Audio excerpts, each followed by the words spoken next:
দেখো, প্রথমেই হচ্ছে কি শূন্য সংখ্যাটি হলো কি। শূন্য সংখ্যাটা যদি বলে কি, তার আগে আমি বুঝিয়ে দিচ্ছি পূর্ণ সংখ্যা মানে কি।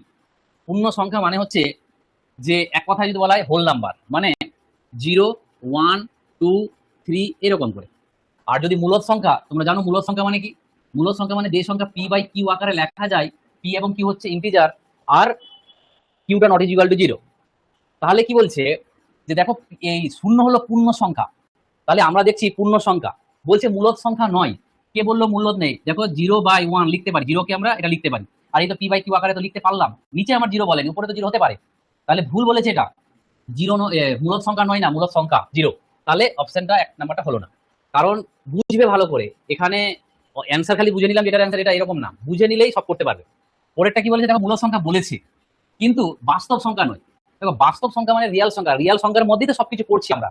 হ্যাঁ, রিয়ালের মধ্যেই তো সব ভাগগুলো হয়েছিল, মূলদ অমূলদ। তাহলে 0 তো অবশ্যই, যেহেতু মূলদ হচ্ছে তাহলে তো বাস্তব সংখ্যা অবশ্যই। তাহলে এটা এটা ঠিক আছে, কিন্তু এটা ভুল বলে গোটা স্টেটমেন্টটা ভুল হচ্ছে এখানে। এবার বলছে অখণ্ড সংখ্যা কিন্তু পূর্ণ সংখ্যা নয়, অখণ্ড সংখ্যা কিন্তু পূর্ণ সংখ্যা নয়। দেখো এটাও ভুল। এটা হচ্ছে পূর্ণ সংখ্যা, দেখতে পাচ্ছ পূর্ণ সংখ্যা। আর অখণ্ড সংখ্যা মানে কি? দেখো অখণ্ড সংখ্যা মানে হচ্ছে যেটাকে বলি ইন্টিজার, মানে মাইনাসগুলো ওর মধ্যে থাকবে। এবার কথা হলো যে লাস্ট একটাই পড়ে থাকছে, এটা হচ্ছে না যে অখণ্ড সংখ্যা অবশ্যই অখণ্ড সংখ্যা কিন্তু স্বাভাবিক সংখ্যা না, স্বাভাবিক সংখ্যা নয়। এটা ঠিক। কেন? কারণ দেখো অখণ্ড সংখ্যা অবশ্যই, কিন্তু এদিকে হচ্ছে তোমার স্বাভাবিক সংখ্যা নয়। কেন? কারণ স্বাভাবিক সংখ্যা আমাদের শুরু কি 1 থেকে শুরু হয়, 2, 3 এরকম করে।